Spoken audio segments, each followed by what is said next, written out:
Hello guys, तो आपका मेरे यूट्यूब चैनल पर स्वागत है।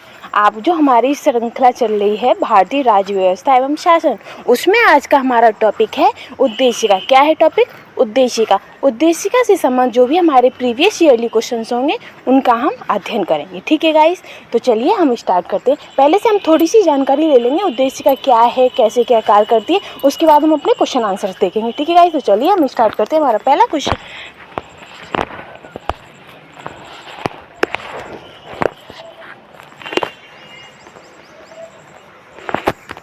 तो उद्देशिका पंडित जवाहरलाल नेहरू द्वारा संविधान सभा में 13 दिसंबर 1946 को उद्देश्य प्रस्ताव किया गया था। क्या किया गया था? उद्देश्य प्रस्ताव किया गया। तो उद्देश्य किसने प्रस्ताव पारित किया था? तो पंडित जवाहरलाल नेहरू ने। और कब? तो 13 दिसंबर 1946 को। ठीक है गाइस। फिर 22 जनवरी 1947 को उद्देश्य का प्रस्ताव को संविधान द्वारा अंगीकृत किया गया। अब क्वेश्चन आ जाता है कि जो उद्देशिका है उसे संविधान सभा द्वारा कब अंगीकृत किया गया? तो उसे गाइस 22 जनवरी 1947 को उद्देश्य प्रस्ताव को संविधान सभा द्वारा अंगीकृत किया गया। उद्देश्य प्रस्ताव को ही परिवर्तित करके संविधान की प्रस्तावना या उद्देशिका बनाई गई है। जो पंडित जवाहरलाल नेहरू ने उद्देश्य दिया था गाइस, उद्देश्य दिया था, उसी को उसका परिवर्तित करके उसे संविधान की प्रस्तावना या उद्देशिका बनाई गई है। ठीक है गाइस। फिर 42वें संविधान संशोधन 1976 द्वारा उद्देशिका में, जो 42वां संविधान संशोधन हुआ था ना 1976 द्वारा, उद्देशिका में समाजवादी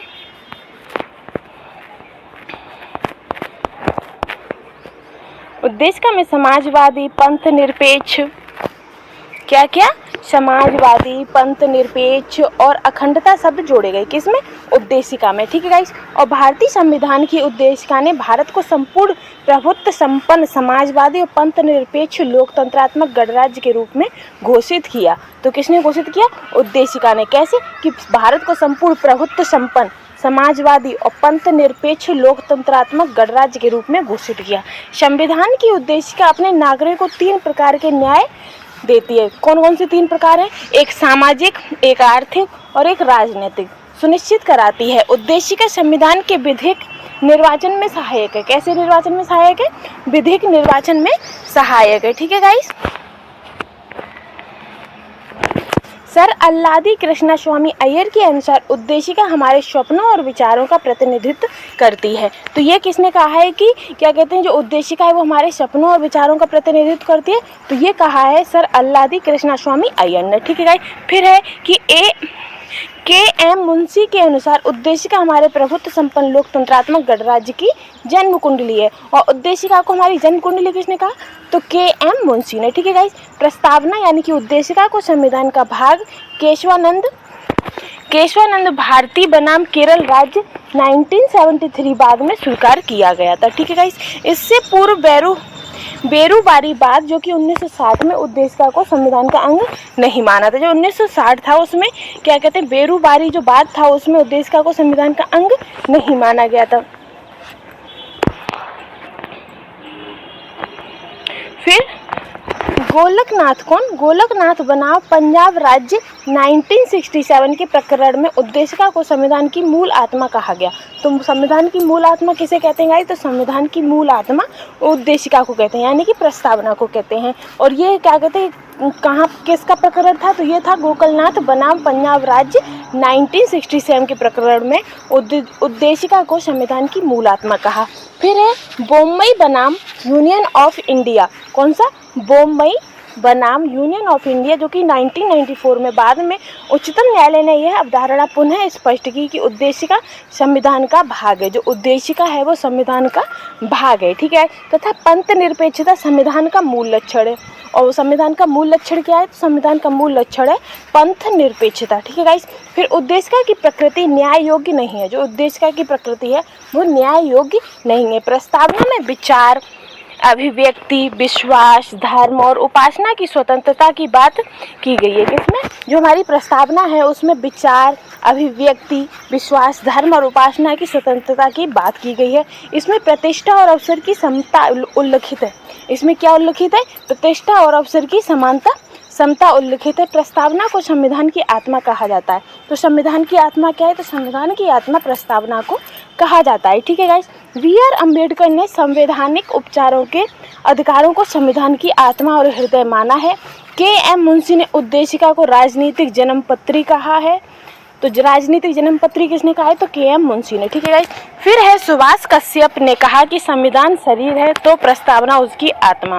तो ये किसने कहा है? संविधान शरीर है तो प्रस्तावना उसकी आत्मा। ये कहा है सुभाष कश्यप ने। प्रस्तावना आधारशिला है तो संविधान उस पर खड़ी अट्टालिका। तो अम्बेडकर ने संविधान को एक पवित्र दस्तावेज कहा था। तो बी.आर. अम्बेडकर ने क्या कहा? तो बी.आर. अम्बेडकर ने संविधान को एक पवित्र पुस्तक कहा है, पवित्र दस्तावेज कहा है। ठीक है गाइस। तो हमने इसकी एक नज़र में जानकारी ले ली कि उद्देशिका क्या है, कैसे क्या काम करती है। अब हम देखते हैं इससे संबंधित जो भी हमारे प्रीवियस ईयरली में जो क्वेश्चंस पूछे गए उनका हम अध्ययन करते हैं। ठीक है गाइस। तो चलिए हम स्टार्ट करते हैं। हमारा पहला क्वेश्चन है, नेक्स्ट है, पहला क्वेश्चन है, निम्नलिखित अवतरण में हम भारत के लोग भारत को एक संपूर्ण प्रभुत्व संपन्न समाजवादी पंथ निरपेक्ष लोकतंत्रात्मक गणराज्य बनाने के लिए तथा उसके समस्त नागरिकों को सामाजिक आर्थिक और राजनीतिक न्याय विचार अभिव्यक्ति विश्वास धर्म और उपासना की स्वतंत्रता प्रतिष्ठा और अवसर की समानता प्राप्त कराने के लिए तथा उन सब में व्यक्ति की गरिमा और राष्ट्र की एकता और अखंडता सुनिश्चित करने वाली बंधुता बढ़ाने के लिए दृढ़ संकल्प होकर अपनी इस संविधान सभा में आज जो डेट है वो दिए को एतत् द्वार इस संविधान को अंगीकृत अधिनियमित और आत्मा समर्पित करते हैं। तो ये कब हुआ था गाइस? तो ये हुआ था 26 नवंबर 1949 को। कब हुआ था? 26 नवंबर 1949 को। ठीक है गाइस। नेक्स्ट क्वेश्चन है, भारतीय गणतंत्र की 26 और जनवरी 1950 को सही संवैधानिक वस्तु स्थिति क्या थी जब संविधान लागू किया गया? तो इस समय क्या थी? तो वह था कि संपूर्ण प्रभुत्व संपन्न लोकतंत्रात्मक गणराज्य। क्या थी संविधान लागू किया गया तब? वस्तु स्थिति थी कि संपूर्ण प्रभुत्व संपन्न लोकतंत्रात्मक गणराज्य। ठीक है गाइस। हमारा नेक्स्ट क्वेश्चन है, नेक्स्ट 26 जनवरी 1950 को भारत की वास्तविक संवैधानिक स्थिति क्या थी? तो जब 26 जनवरी 1950 को भारत की वास्तविक संवैधानिक स्थिति क्या थी गाइस? तो संपूर्ण प्रभुत्व संपन्न लोकतंत्रात्मक गणराज्य। क्या थी स्थिति? संपूर्ण प्रभुत्व संपन्न लोकतंत्रात्मक गणराज्य। ठीक है गाइस। हमारा नेक्स्ट क्वेश्चन, नेक्स्ट है, भारत के संविधान के निर्माताओं का मत निम्नलिखित में से किसमें प्रतिबंधित है? तो निर्माताओं का मत किसमें प्रतिबंधित है? तो वो उद्देशिका में। किसमें? उद्देशिका में। और उद्देशिका को ही प्रस्तावना कहा गया है। ठीक है गाइस। हमारा नेक्स्ट है, भारत के संविधान की प्रस्तावना कितने प्रकार के न्याय स्वतंत्रता समानता एवं भ्रातृत्व का उसी क्रम में उल्लेख किया गया है?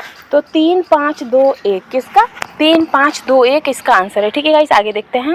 मतलब भारत के संविधान की प्रस्तावना में 3 प्रकार के न्याय 5 प्रकार की स्वतंत्रता और 2 प्रकार की समानता और 1 प्रकार के भ्रातृत्व का उल्लेख किया गया है। तो इसका आंसर क्या हो गया था? 3, 5, 2, 1। ठीक है गाइस। आगे देखते हैं।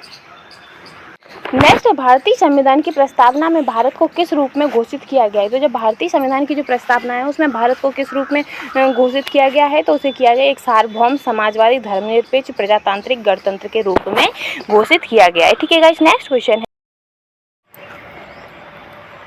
नेक्स्ट है, निम्न शब्दों पर विचार कीजिए। समाजवादी प्रजातांत्रिक सार्वभौमिक और धर्मनिरपेक्ष। सही शब्दों को विचार अनुसार क्रम दीजिए।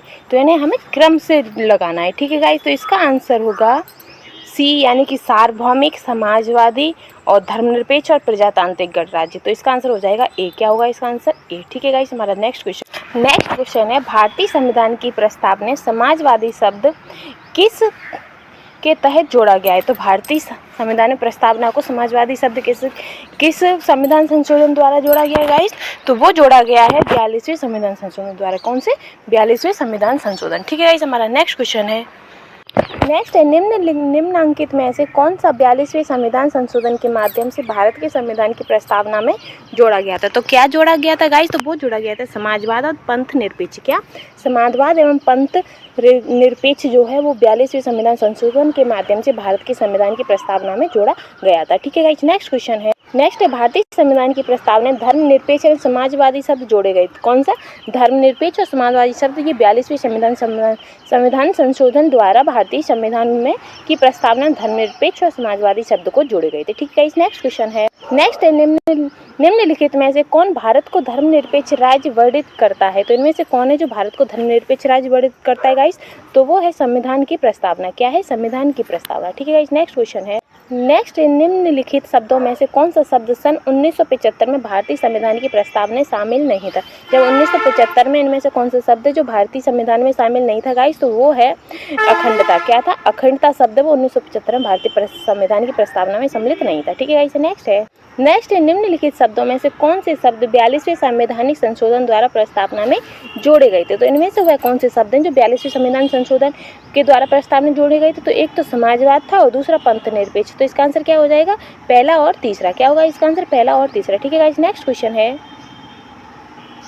नेक्स्ट है संविधान की उद्देशिका के संबंध में निम्न कथनों पर विचार कीजिए और दिए गए कूट की सहायता से बताइए कि इनमें से कौन सा कथन सही है। तो पहला है कि पंडित नेहरू द्वारा ऑब्जेक्टिव प्रस्तावना अंततोगत्वा उद्देशिका बना। तो ये सही है क्योंकि ये जो उद्देशिका है उसी की प्रवर्तित करके इसे प्रस्तावना बनाई गई है। ठीक है, इसकी प्रकृति न्याय योग्य नहीं है। तो ये भी सही है। फिर इसका संशोधन नहीं किया जा सकता। तो ये गलत है क्योंकि इसका संशोधन किया जा सकता है।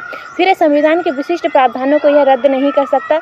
ये भी सही है। तो इसका आंसर क्या हो जाएगा? पहला, दूसरा और चौथा। तो इसका आंसर क्या होगा? बी, पहला, दूसरा और चौथा। ठीक है गाइस, नेक्स्ट क्वेश्चन है। नेक्स्ट, संविधान की प्रस्तावना का विधिक स्वरूप क्या है। जो संविधान का प्रस्तावना है उसका विधिक स्वरूप क्या है? यह लागू नहीं किया जा सकता क्योंकि जो इसका विधिक स्वरूप है इसे हम नहीं बता सकते। तो यह लागू नहीं किया जा सकता। ठीक है गाइस, नेक्स्ट है भारतीय संविधान की उद्देशिका में जो संशोधन किया गया था वह कब किया गया गाइस? तो वह किया गया था 42वें संविधान संशोधन द्वारा। कौन सा? 42वें संविधान संशोधन जो कि 1976 में हुआ था। उसके तहत संविधान की उद्देशिका में संशोधन किए गए थे। ठीक है गाइस, नेक्स्ट क्वेश्चन। नेक्स्ट है समाजवादी शब्द उद्देशिका में जोड़ा गया था। तो समाजवादी शब्द उद्देशिका में कब जोड़ा गया था? तो 42वें संविधान संशोधन द्वारा। कब? 42वें संविधान संशोधन द्वारा। ठीक है गाइस, हमारा नेक्स्ट क्वेश्चन है। नेक्स्ट है भारतीय संविधान की प्रस्तावना में समाजवादी शब्द के संशोधन द्वारा लाया गया था गाइस। तो 42वें संविधान संशोधन द्वारा। किसने? 42वें संविधान संशोधन के द्वारा। ठीक है गाइस, हमारा नेक्स्ट क्वेश्चन है। नेक्स्ट, निम्नलिखित शब्दों में कौन से शब्द 42वें संवैधानिक संशोधन द्वारा प्रस्तावना में जोड़े गए थे गाइस? तो कौन कौन से शब्द जोड़े गए थे? तो वो जोड़े गए थे एक समाजवाद और एक पंथ निरपेक्ष। तो इसका आंसर क्या है? इसका आंसर होगा पहला और तीसरा गाइस। क्या होगा? पहला और तीसरा। ठीक है गाइस, हमारा नेक्स्ट क्वेश्चन। नेक्स्ट है 26 नवंबर 1949 को अंगीकृत भारतीय संविधान की प्रस्तावना में शब्द सम्मिलित नहीं थे। तो जब संविधान का निर्माण हुआ था गाइस तो उस टाइम पर कौन कौन से शब्द थे जो संविधान में वर्णित नहीं थे गाइस? तो एक तो समाजवादी, पंथ निरपेक्ष और अखंडता। तो पहला, दूसरा, तीसरा। तो इसका आंसर क्या हो जाएगा? पहला, दूसरा, तीसरा। ठीक है गाइस, हमारा नेक्स्ट क्वेश्चन है। नेक्स्ट है भारतीय संविधान की प्रस्तावना में पंथ निरपेक्ष शब्द जोड़ा गया। तो पंथ निरपेक्ष शब्द कब जोड़ा गया था? तो 42वें संविधान संशोधन द्वारा। कब? 42वें संविधान संशोधन द्वारा। ठीक है गाइस, नेक्स्ट क्वेश्चन है। नेक्स्ट, भारत के संविधान के आमुख का लक्ष्य उसके सभी नागरिकों के लिए सुनिश्चित करना है। तो इसका क्या है? तो सही उत्तर बताना है कि सामाजिक तथा आर्थिक न्याय या विचार तथा अभिव्यक्ति की स्वतंत्रता या अवसर की समानता या व्यक्ति की प्रतिष्ठा। तो इसका आंसर हो जाएगा ये सभी, क्योंकि ये सभी ही क्या कहते हैं उनका लक्ष्य है कि सभी नागरिकों के लिए सुनिश्चित करना है। ठीक है गाइस, नेक्स्ट क्वेश्चन। नेक्स्ट, नीचे दो कथन दिए गए हैं जिनमें से एक को कथन ए तथा दूसरे को कारण कहा गया है। तो पहला कथन है कि भारत एक संपूर्ण प्रभुत्व संपन्न समाजवादी धर्मनिरपेक्ष गणतंत्र लोकतंत्र गणतंत्रात्मक गणराज्य। सही है। इसका कारण क्या है? इसे 42वें संविधान संशोधन द्वारा 1976 द्वारा संपूर्ण प्रभुत्व संपन्न लोकतंत्रात्मक गणराज्य के स्थान पर प्रतिस्थापित किया गया है। तो ये भी सही है। तो क्या हो गया? इसका हो जाएगा ए तथा आर दोनों ही सही है और जो आर है वो एक ही सही व्याख्या करता है। ठीक है गाइस, हमारा नेक्स्ट क्वेश्चन। नेक्स्ट, भारत में लौकिक सार्वभौमिकता है क्योंकि संविधान की प्रस्तावना आरंभ होती है हम भारत के लोग शब्दों से। किससे संविधान की प्रस्तावना किससे आरंभ होती है? हम भारत के लोग। तो इसका आंसर क्या हो जाएगा? डी। ठीक है गाइस, हमारा नेक्स्ट क्वेश्चन। नेक्स्ट है हम भारत के लोग शब्दों का प्रयोग भारतीय संविधान में कहाँ किया गया है? तो ये किया गया है संविधान की प्रस्तावना में। कहाँ पर? संविधान की प्रस्तावना। ठीक है गाइस, नेक्स्ट है सभी व्यक्ति पूर्णतः और सामान्य रूप से मानव हैं, यह सिद्धांत जाना जाता है। तो यह सिद्धांत किससे जाना जाता है गाइस? तो ये सिद्धांत सार्वभौमिकता से। किससे? सार्वभौमिकता से। ठीक है गाइस, नेक्स्ट क्वेश्चन। भारत के संदर्भ निम्न में से कौन धर्मनिरपेक्ष शब्द का सही भाव व्यक्त करता है? इनमें से धर्मनिरपेक्ष का शब्द का सही भाव या सही अर्थ क्या है? तो भारत में राज्य का कोई धर्म नहीं है, यानी कि यहाँ कोई भी किसी भी धर्म को मान सकता है, इसमें धर्म से कोई भी पाबंदी नहीं है। तो भारत में राज्य का कोई धर्म नहीं है। ठीक है, नेक्स्ट क्वेश्चन है। नेक्स्ट, निम्नलिखित में से कौन सा शब्द भारतीय संविधान की प्रस्तावना में उल्लिखित नहीं है? तो इनमें से वह कौन सा शब्द है जो भारतीय संविधान में नहीं है? तो वह है संघीय। कौन सा? संघीय, क्योंकि लोकतंत्र, संप्रभुता और पंथनिरपेक्ष ये संविधान की उद्देशिका में है, लेकिन जो ये संघीय है ये उसमें यूज नहीं हुआ है। ठीक है गाइस, तो इसका आंसर क्या हो जाएगा? डी। ठीक है गाइस, हमारा नेक्स्ट क्वेश्चन। नेक्स्ट है, निम्नलिखित में से कौन सा शब्द भारत के संविधान की उद्देशिका में नहीं है? तो इनमें से वह कौन सा शब्द है जो भारत की उद्देशिका में नहीं है? तो वो है लोक कल्याण। कौन सा? लोक कल्याण। ठीक है गाइस, नेक्स्ट क्वेश्चन। नेक्स्ट है, भारतीय संविधान की प्रस्तावना में निम्नलिखित में से किस स्वतंत्रता का वर्णन नहीं है? तो इसमें किस स्वतंत्रता का वर्णन नहीं है? तो वो है आर्थिक। किसका? आर्थिक स्वतंत्रता का। ठीक है गाइस, नेक्स्ट क्वेश्चन है। नेक्स्ट, निम्नलिखित में से कौन भारतीय संविधान की प्रस्तावना में उल्लिखित नहीं है? तो इसमें से कौन सा है जो भारतीय संविधान में उल्लिखित नहीं है? तो वो है धार्मिक न्याय। क्या? धार्मिक न्याय संविधान की प्रस्तावना में उल्लिखित नहीं है। ठीक है, नेक्स्ट क्वेश्चन है। नेक्स्ट, संविधान की प्रस्तावना के बारे में कौन सा कथन सही नहीं है? तो इनमें से वह कौन सा कथन है जो संविधान के बारे में सही नहीं है? तो वह है उक्त शब्द संविधान की प्रस्तावना के अंग नहीं है। कौन सा? उक्त शब्द। तो ये संविधान के सही कथन नहीं है। ठीक है, नेक्स्ट क्वेश्चन है। नेक्स्ट, भारतीय संविधान का कौन सा भाग संविधान की आत्मा कहलाता है? तो इनमें से वह कौन सा है जो भारतीय संविधान का भाग है जो संविधान की आत्मा कहलाता है? तो वो है उद्देशिका। उद्देशिका का ही मूल रूप क्या है? उसका जो दूसरा नाम है वो है प्रस्तावना। ठीक है, परिवर्तित नाम। ठीक है, नेक्स्ट क्वेश्चन। नेक्स्ट, निम्नलिखित में से किसने भारतीय संविधान की प्रस्तावना को हमारे संप्रभु प्रजातांत्रिक गणतंत्र की जन्म कुंडली कहा है? तो हमारे संविधान की प्रस्तावना को हमारे संप्रभु प्रजातांत्रिक गणतंत्र की जन्म कुंडली किसने कहा है गाइस? तो वो कहा है के.एम. मुंशी ने। किसने कहा है? के.एम. मुंशी ने। ठीक है गाइस, नेक्स्ट क्वेश्चन। नेक्स्ट, संविधान को एक पवित्र दस्तावेज किसने कहा है? तो वो कहा है बी.आर. अम्बेडकर ने। किसने कहा है? बी.आर. अम्बेडकर ने संविधान को एक पवित्र दस्तावेज कहा है। ठीक है गाइस, नेक्स्ट क्वेश्चन है। नेक्स्ट, किस वाद के फैसले में सर्वोच्च न्यायालय ने सर्वप्रथम घोषित किया कि उद्देश्य का संविधान का हिस्सा नहीं है? तो किस न्यायालय ने सर्वप्रथम घोषित किया था कि उद्देश्य का संविधान का हिस्सा नहीं है? तो वो किया था बेरूबारी में। कब? बेरूबारी में। ठीक है गाइस, नेक्स्ट क्वेश्चन है। नेक्स्ट, निम्नलिखित में से किस वाद में उच्चतम न्यायालय ने धारणा प्रस्तुत की कि उद्देश्य का संविधान का भाग है? तो किसमें? तो वो बम्बई वाले में की थी। वो की थी बम्बई बनाम यूनियन ऑफ इंडिया में। किसकी? के संविधान जो है वो भारत की संविधान जो प्रस्तावना है वो संविधान के का ही अंग है। ठीक है गाइस, नेक्स्ट क्वेश्चन। नेक्स्ट, निम्नलिखित विवादों में से किसमें सर्वोच्च न्यायालय ने प्रस्तावना को भारतीय संविधान की मौलिक संरचना का भाग स्वीकार किया? तो किसमें? तो केशवानंद भारती विवाद में। किसने? केशवानंद भारती विवाद में जो भारतीय संविधान की मौलिक संरचना का भाग स्वीकार किया किसी सब प्रस्तावना को। ठीक है गाइस, नेक्स्ट क्वेश्चन है। नेक्स्ट है, भारतीय संविधान की प्रस्तावना में जिन आदर्शों में उद्देश्यों की रूपरेखा दी गई है उनकी व्याख्या की गई है। कैसे? मूल अधिकार, राज्य के नीति निर्देशक सिद्धांत एवं मौलिक कर्तव्यों के अध्याय में। किसमें? मूल अधिकार, राज्य के नीति निर्देशक सिद्धांत एवं मौलिक कर्तव्यों के अध्याय में भारतीय संविधान की प्रस्तावना में जिन आदर्शों एवं उद्देश्यों की रूपरेखा दी गई है वो इनमें है। ठीक है गाइस, तो इसका आंसर क्या हो जाएगा? सी। Next question. नेक्स्ट, निम्नलिखित में से कौन एक भारतीय संविधान के उद्देश्यों को प्रतिबंधित करता है? तो इनमें से वह कौन है जो भारतीय संविधान के उद्देश्यों को प्रतिबंधित करता है गाइस? तो वो है भारत की संविधान यानी कि संविधान की प्रस्तावना। ठीक है गाइस, नेक्स्ट क्वेश्चन। नेक्स्ट है, भारत के संविधान की उद्देशिका में कितने प्रकार के न्याय की व्यवस्था की गई है? तो भारत के उद्देशिका में कितने प्रकार के न्याय की व्यवस्था की गई है गाइस? 3 प्रकार की। कैसे? 3 प्रकार की न्याय की व्यवस्था की गई है। ठीक है गाइस, नेक्स्ट क्वेश्चन है।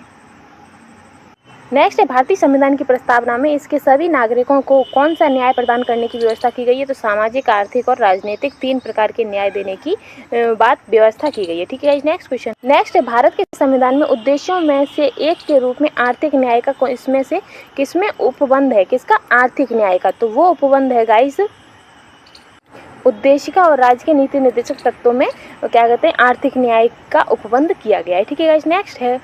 तो गाइस, उद्देशिका का टॉपिक हमारा यहीं समाप्त होता है। अगला हमारी नेक्स्ट वीडियो का हमारा टॉपिक होगा शासन प्रणाली। क्या होगा? शासन प्रणाली। शासन प्रणाली का पहले से हम थोड़ा सा अध्ययन करेंगे, फिर कैसे क्या होती है, फिर इससे संबंधित जो भी हमारे प्रीवियस ईयरली क्वेश्चन होंगे उनका हम अध्ययन करेंगे। ठीक है गाइस, तो तब तक के लिए गुड बाय।